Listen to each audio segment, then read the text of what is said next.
കണ്ടുപിറന്ന മുഖങ്ങൾ ഇങ്ങനെ വരുന്നു, കണ്ടുകൊണ്ടിരിക്കുന്ന മുഖങ്ങൾ വരുന്നു. ഓയ് ഒത്തിരി സന്തോഷം കേട്ടോ, ഒത്തിരി നമ്മൾ കഴിഞ്ഞ ഞായറാഴ്ച അവിടെ, ഈ ഞായറാഴ്ച ഇവിടെ. അപ്പൊ ഞങ്ങൾ ഇങ്ങനെ എല്ലാ സ്ഥലത്തും ഉണ്ട്. നിങ്ങൾ ബോബനും മോളിൽ നായ്ക്കുട്ടീനെ പോലെ എല്ലായിടത്തും ഉണ്ട്. ഓക്കെ അല്ലേ? ഒരേ സംഘടനയുടെ ബലങ്ങളാണ്. അമ്മയിൽ ചെയ്യുന്ന പ്രവൃത്തി നമ്മളറിയാം, എത്രയത്ര നല്ല പ്രവൃത്തി ചെയ്യുന്നു. മായിൽ എത്രയത്ര നല്ല പ്രവൃത്തി ചെയ്യുന്നു. ഇതിന് സമൂഹത്തിലേക്ക് അറിയിക്കാൻ വേണ്ടി ഇത്തവണ ഞങ്ങൾ തന്നെ ഇവിടെ എത്തി. സമൂഹം അറിയണം നമ്മൾ ചെയ്യുന്ന പ്രവൃത്തിയൊക്കെ. അഭിമാനമല്ലേ? സത്യമായിട്ട്. കാരണം ഇപ്പം സേഫാണ്. കാരണം അമ്മ എന്ന സംഘടനയുടെ അംഗമായതുകൊണ്ട് മാ എന്ന സംഘടനയിലും ആത്മാ എന്ന മൂന്ന് സംഘടനയിലും ഞാൻ അംഗമാണ്.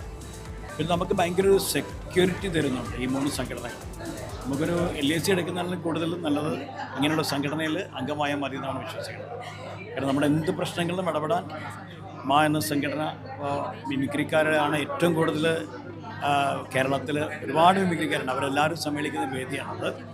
അവർക്കെല്ലാം വലിയ ഓപ്പർച്യൂണിറ്റീസാണ് കിട്ടിക്കൊണ്ടിരിക്കുന്നത്. പിന്നെ ഞങ്ങൾക്ക് ഏറ്റവും വലിയ ഒരു എന്താ പറയുക, ധൈര്യമായിട്ട് സുരേഷ് ഏട്ടനും ഞങ്ങളുടെ കൂടെ ഉണ്ടെന്നുള്ളതാണ് ഒരു സന്തോഷം. പിന്നെ ഇപ്പം മിമിക്രി താരങ്ങളാണ് സിനിമയിൽ മുഴുവൻ പയറ്റിക്കൊണ്ടിരിക്കുന്നത്. മിമിക്രിയിൽ നിന്ന് വളർന്നു വന്നപ്പോൾ ഞാനടക്കമുള്ള ആളുകൾ പലരും ഈ മിമിക്രിയിൽ നിന്ന് വളർന്നു വന്നവരാണ് സിനിമയിൽ ഒരുപാട് ഷൈൻ ചെയ്തുകൊണ്ടിരിക്കുന്നത്. ഒരുപാട് പേർക്ക് അവസരങ്ങൾ കിട്ടും, ഒരുപാട് പേരുടെ ജീവിതം, കുടുംബം സേഫ് ആയിട്ടിരിക്കും. നമ്മൾ കുറേ പ്രൈസൊക്കെ അറേഞ്ച് ചെയ്തിട്ടുണ്ട്. ഇപ്പോൾ അവിടെ കൂപ്പൺ കൂടിപ്പിച്ചുള്ളൂ, അത് ഞങ്ങളുടെയാണ്. അത് TV ആണ്, മൈജിയാണ് സ്പോൺസർ ചെയ്യുന്നത്. ഗെയിം ഷോയ്ക്ക് അജ്മി കുറേ പ്രൈസ്. പിന്നെ വേറൊരു ഗെയിം ഷോ IF എന്ന ഫർണിച്ചറുടെ ഒരു ബെഡ്റൂം തന്നെ സെറ്റ് ചെയ്ത് വീട്ടിൽ കൊണ്ട് തരും. അപ്പൊ എല്ലാത്തിലും അവിടെ സെറ്റ് ചെയ്ത് തരും. പിന്നെ അതുകൂടാതെ നിങ്ങൾ 75,000 രൂപയുടെ ഒരു ബെഡ്റൂം സെറ്റ് ഉണ്ട്, അത് നിങ്ങൾക്ക് 15,000 രൂപയ്ക്ക് വരും ഡിസ്കൗണ്ട്. അത്ഭുതപ്പെട്ടാ? ഇതാണ് കുഴപ്പം. ഞാൻ ഫ്ലാറ്റ് എടുത്തപ്പം ധൈര്യമായിട്ട് സെറ്റ് ചെയ്യിപ്പിക്കും നമ്മള്. അതിന് അവിടെ കൂപ്പൺ എടുപ്പം, അതിൽ നറുക്കെടുപ്പം 75,000 രൂപ സെറ്റ് മൊത്തം 15,000 രൂപയ്ക്ക് സെറ്റ് ചെയ്ത് തരും. പിന്നെ നിങ്ങൾക്ക് എല്ലാം ഡിസ്കൗണ്ട് തരും അവര്, എന്ത് എടുക്കാൻ പോയാലും. നിങ്ങൾ വേറെ ഏത് ഷോപ്പിൽ ചോദിക്കേണ്ട അപ്പുറത്തേക്ക് ഡിസ്കൗണ്ട് ചെയ്ത് വരും. അങ്ങനെ ഒത്തിരി പരിപാടി ഇത്തവണ ഉണ്ട്. മീറ്റിംഗിൽ ഇരിക്കേണ്ടതാണ്. മീറ്റിംഗിൽ ഇരുന്നിട്ട് ഉച്ച കഴിഞ്ഞ് ഗെയിം ഷോ ഒക്കെ ഉള്ളൂ, ഉച്ച കഴിഞ്ഞുള്ളൂ. അപ്പൊ മനോഹരമായ 2 ലൈൻ ഗാനം ഒന്ന് പാടി പ്രേക്ഷകർക്ക് കൊടുക്കാം. പിണക്കമാണോ നീ എൻ്റെ ഇണക്കിളിയേ, എന്നെ മറക്കരുത്, എന്നെ വെറുക്കരുത്, കൺമണി ഒരു നാളും നീ എൻ്റെ ജീവനല്ലേ. പിണക്കമാണോ നീ എൻ്റെ ഇണക്കിളിയേ, എന്നെ മറക്കരുത്, എന്നെ വെറുക്കരുത്, കൺമണി ഒരു നാടും നീ എൻ്റെ ജീവനല്ലേ. പഴയ കാമുകിനൊക്കെ ഓർത്ത് വന്നല്ലേ? അല്ല, ഇത് ഇവിടെ വന്നപ്പോൾ ഇത് പറ്റിയൊരു സ്ഥലമാണ്. നമ്മള് ഇണക്കവും ഉണ്ടായിരുന്നുള്ളതുകൊണ്ട് ഇണക്കമാകണം, അതെല്ലാം ഇവിടെ കറക്റ്റ് ചോദിച്ച പാട്ടാണ്. എത്രയോ വർഷങ്ങൾക്ക് ശേഷം സൗഹൃദമുള്ള ആളുകളൊക്കെ ഉണ്ട് ഇവിടെ. അവരൊക്കെ കാണുന്ന പറഞ്ഞാൽ വലിയൊരു അത്ഭുതം. അപ്പോൾ ഒത്തിരി സന്തോഷം, എല്ലാത്തിലും പങ്കെടുക്കണം. ഓക്കെ, അപ്പോൾ നല്ല നല്ല സന്തോഷങ്ങളുമായിട്ട് ഇങ്ങനെ ആളുകൾ പോയിക്കൊണ്ടിരിക്കുകയാണ്. ഇങ്ങനെ കുറേ ആളുകൾ വരുവാണ്. രാവിലെ തന്നെ എത്തി. രാവിലെ വന്ന് ഡ്രസ്സൊക്കെ ചേഞ്ച് ചെയ്തോ വന്നിട്ട്? ഇല്ല, എങ്ങനെയാണ് വന്നത്? ഇനി ചെയ്യാനുണ്ട് ഡ്രസ്സൊക്കെ? അല്ല, എന്തൊക്കെ പരിപാടിക്കുണ്ട്? ഞാൻ ഫാഷൻ ഷോയ്ക്ക് മാത്രമേ ഉള്ളൂ. അത് എല്ലാം സെറ്റപ്പായിട്ടാ വന്നേക്കുന്നത്. എത്ര വർഷമായി എത്ര വർഷമായി ഫീൽഡില്ല? ഈ മായില് ഞാൻ ന്യൂ മെമ്പറാ. ഫസ്റ്റ് ടൈമാണ് വന്നു കഴിഞ്ഞപ്പോൾ എന്ത് തോന്നി? വന്നു കഴിഞ്ഞപ്പോൾ ഭയങ്കര സന്തോഷം തോന്നി. കാരണം മറ്റേ ആത്മാ സംഘടനയും ഈ സംഘടനയും തമ്മിലുള്ള വ്യത്യാസം എനിക്ക് തോന്നിയെന്താണെന്ന് വെച്ചാൽ, ഇവിടെ എല്ലാവരും പ്രോഗ്രാമിൽ കണ്ടുള്ള പരിചയം മാത്രമേ ഉള്ളൂ. പക്ഷേ എന്തോ മുൻപരിചയമുള്ള പോലെയാണ് എല്ലാവരും സംസാരിക്കുകയും പെരുമാറുകയും ചെയ്യുന്നത്. അപ്പോൾ ആ ഒരു സന്തോഷം നല്ലോണം ഉണ്ടായിരുന്നു. എന്താണ് മെയിനായിട്ട് മിമിക്രിയിൽ എന്താണ് ചെയ്യാറുള്ളത്? സ്കിറ്റുകൾ ചെയ്യും. ഏറ്റവും ഹിറ്റ് അടിച്ച സ്കിറ്റ് ഏതായിരുന്നു? അത് ഏഷ്യാനെറ്റിലുള്ളതായിരുന്നു. 2-3 ഉണ്ടായിരുന്നു. പിന്നെ മഴവില്ലും ഹിറ്റ് അടിച്ചിട്ടുണ്ട്. ഒരു കള്ളു കുടിക്കുന്നതായിട്ട്. ബാറിൽ ചെന്നിട്ട് ഫസ്റ്റ് ടൈം ഒരു പെൺകുട്ടി കള്ളു കുടിക്കുന്നത് എങ്ങനെയാണോ ആ ഒരു രീതിയിൽ അത് കുറച്ച് വൈറലായിരുന്നു. അത് നമുക്ക് കുറച്ച് കഴിയുമ്പോൾ ചെയ്യണം. കുറച്ച് കഴിയുമ്പോൾ ഇപ്പൊ ചെയ്യണ്ട, ഞാനിവിടെ ബാർ സെറ്റ് ചെയ്ത് തരും. അപ്പോൾ ചെയ്ത് തന്നാൽ മതി. അപ്പൊ ഞാൻ ഇവിടെ കുപ്പിംഗ് ഗ്ലാസ് ഒക്കെ വെച്ച് തരാം. ഇപ്പൊ വേണ്ടി തർക്കം മതി, ചെയ്തു തരില്ലേ? അപ്പൊ നമ്മള് ഒരു ലക്കി ഡ്രോയില് ഇതൊക്കെ ഇട്ടല്ലോ അല്ലേ? പ്രൈസ് ഒക്കെ അടിച്ചോണ്ട് പോകുള്ളൂ. കുറേ പ്രൈസുകളുണ്ട്. മൈജിയുടെ പ്രൈസ്, അജ്മിയുടെ പ്രൈസ്, IFAയുടെ പ്രൈസ് അങ്ങനെ കുറെ എല്ലാം മേടിച്ചോണ്ട് പോകല്ലോ കേട്ടോ. ഉറപ്പായിട്ടും എല്ലാം ഞാനേ കൊണ്ടുപോകും. എല്ലാം ഉറപ്പിച്ചോ? അപ്പൊ ഒത്തിരി സന്തോഷം കേട്ടോ. Thank you. Thank you thank you thank you. അങ്ങനെ എത്ര കലാകാരന്മാരെല്ലാവരും വരുന്നുണ്ട്. നമ്മൾ ഒത്തിരി മുഖങ്ങൾ കണ്ട് പോകുന്ന മുഖങ്ങൾ. ഹലോ, എന്തുണ്ട് വിശേഷം? നന്നായിരിക്കുന്നു. സുഖല്ലേ? അപ്പൊ ഞങ്ങള് നിങ്ങളുടെ കുടുംബത്തിലേക്ക് വന്ന്. അതെ ഭയങ്കര എന്താ നിങ്ങൾക്ക് സ്വാഗതം. എങ്ങനെയുണ്ട് ഇത്തവണ വന്നു കയറിയപ്പോ? അന്ന് ഭയങ്കര രസമുണ്ട് കേട്ടോ. എല്ലാ വർഷവും നമുക്ക് ഇങ്ങോട്ട് വരുമ്പോൾ ഒരു ഉത്സവത്തിന് വരുന്നൊരു പ്രതീതിയാണ്. എന്ന് വെച്ചാൽ നമ്മുടെ കൂടെ പ്രോഗ്രാം ചെയ്ത എല്ലാവരും ഇവിടെ ഉണ്ടാവും. അപ്പോൾ നമുക്ക് ഫാമിലി ഫ്രണ്ട്സാണ് എല്ലാവരും. അപ്പോൾ എല്ലാവരും വീണ്ടും ഒന്നും കൂടെ ഒരുമിച്ച് കാണുക എന്ന് വെച്ചാൽ ഒരു വലിയ സന്തോഷം. എനിക്ക് തോന്നുന്നു എല്ലാ വർഷത്തിലും ഒന്നും കൂടെ അടിപൊളിയായില്ലേ തോന്നുന്നു. അടിപൊളിയാണ്. ഒരുപാട് സമ്മാനങ്ങളുണ്ട് ഈ വർഷം. നമ്മൾ വരിക, എല്ലാവരും കാണുക, ചിരിക്കുക, പോവുക, അത്രേ ഉണ്ടായിരുന്നുള്ളൂ. പിന്നെ നമ്മുടെ കുറച്ച് കലാപരിപാടികൾ അങ്ങനെയൊക്കെയായിരുന്നു. പക്ഷെ ഈ പ്രാവശ്യം വന്നപ്പോൾ കൈ നിറയെ സമ്മാനങ്ങളാണല്ലോ തരുന്നത്. അതൊരു ഭയങ്കര സന്തോഷം. നമ്മളത് ഏറ്റെടുത്തു. മൈജിയുടെ സമ്മാനം, അജിമിയുടെ സമ്മാനം, IFAയുടെ സമ്മാനം നമ്മളങ്ങ് ഏറ്റെടുത്തു. ഈ സംഘടന നമ്മൾ ഈ കുടുംബത്തിലെ അംഗമായി. Thank you.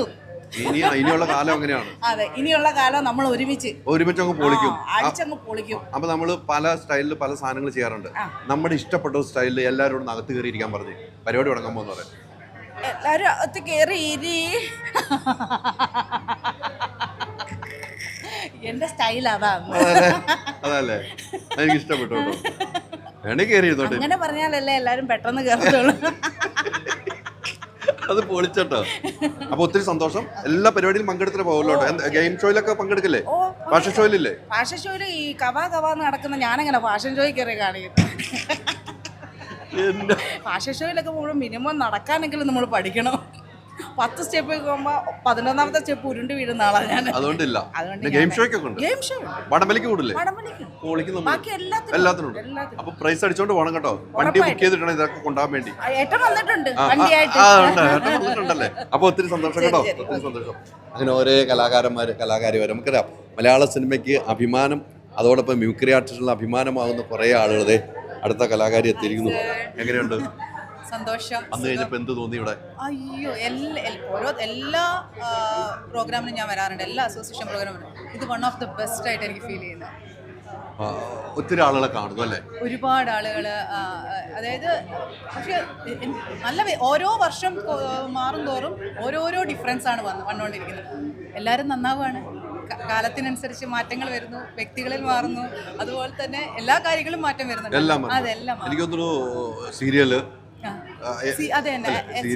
ഉണ്ട്, ഇപ്പം മായിലുണ്ട്, ആത്മയിലുണ്ട്, എല്ലാ സംഘടനയിലും ഇങ്ങനെ നിൽക്കാൻ കൊണ്ട് ഒരു ഭാഗ്യമല്ല അല്ലേ? അല്ല, നമ്മുടെ കഴിവാണല്ലോ എല്ലാ സംഘടനയും നമ്മൾ എത്തിക്കുന്നത് അല്ലേ? ഉറപ്പായിട്ടും. ഈ സ്റ്റേജിൽ സ്കിറ്റുകളാണോ ചെയ്യുന്നത്? മിമിക്രി എന്ന നിലയിൽ സ്കിറ്റാണ് ചെയ്യുന്നത്? സ്കിറ്റ് ചെയ്യാറ് ഞാൻ കാലിക്കറ്റിലെ ഫസ്റ്റ് മെമ്പർ ആയിരുന്നു. അസോസിയേഷൻ ആദ്യത്തെ മെമ്പർ ആയിരുന്നു കാലിക്കറ്റ് എന്നുള്ള. അപ്പോൾ അന്ന് ടിനി ചേട്ടനാണ് ഫസ്റ്റ് ഇതിലേക്ക് അസോസിയേഷനിലേക്ക് എന്നെ റെക്കമെൻഡ് ചെയ്തത്. പിന്നെ അങ്ങനെ വന്നു. അന്ന് മുതലേ ഞാൻ യൂഷ്വലി അന്ന് മെയിനായിട്ട് മാസ്റ്റർ പീസ് ആയിട്ട് ചെയ്തത് ശോഭന ചേച്ചീൻ്റെ നാഗവല്ലി ആയിട്ടായിരുന്നു. അത് നാഗവല്ലിന്റെ ആ ഒരു ലാസ്റ്റ് അതാണ്.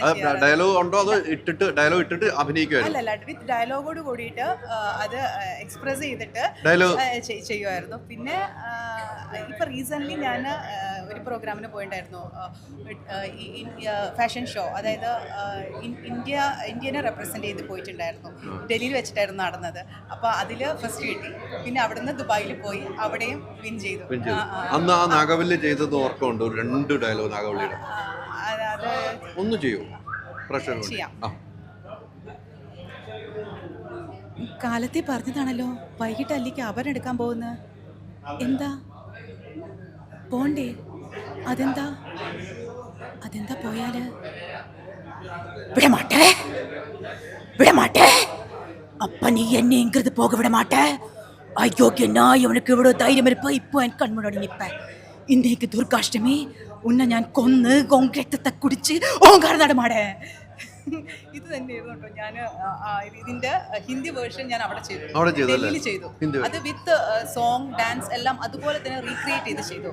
അപ്പം ടാലന്റ് റൗണ്ട് ഉണ്ടായിരുന്നു അവിടെ, അപ്പോൾ അവിടെ ഫസ്റ്റ് ആയിരുന്നു. അവിടെ അപ്പോൾ ഒത്തിരി സന്തോഷം. ഓക്കെ, താങ്ക് യു സോ ഇനിയും മച്ച്. ഒത്തിരി നല്ല കലാകാരിയായിട്ട് അറിയപ്പെടുന്ന കലാകാരിയായിട്ട് മാറട്ടെ. ഇപ്പോഴും അറിയപ്പെടുന്ന അതിൻ്റെ അപ്പുറത്തേക്ക് അറിയപ്പെടുന്ന കലാകാരിയായിട്ട് മാറട്ടെ. എന്തായാലും ഈ സംഘടനയിൽ വന്നതിലും ഇവർക്കും അഭിമാനിക്കാം, താങ്കൾക്കും അഭിമാനിക്കാം. ഓക്കെ, തീർച്ചയായിട്ടും സന്തോഷം. Thank you. അങ്ങനെ അന്ന് സ്റ്റേജിൽ പെർഫോമൻസ് ചെയ്ത നാഗവല്ലി ചെയ്ത അത് ഇന്നും ചെയ്യുന്നു. മൈജി വീട്ടിലൊരു വാഷിംഗ് മെഷീൻ എന്ന പദ്ധതിയുമായി മുന്നിട്ടിറങ്ങിയിരിക്കുന്നു. ഈ പദ്ധതി പ്രയോജനപ്പെടുത്താൻ അടുത്തുള്ള മൈജി ഫ്യൂച്ചർ സ്റ്റോറിലെത്തൂ. MyG future, experience the next. പൂവ് പോലൊരു പുട്ടുണ്ടേ അജ്മിയുടെ പുട്ടും. വിളമ്പാം നല്ല വിശേഷം. അജ്മി സ്റ്റീം മെയ്ഡ് പുട്ടുപൊടി.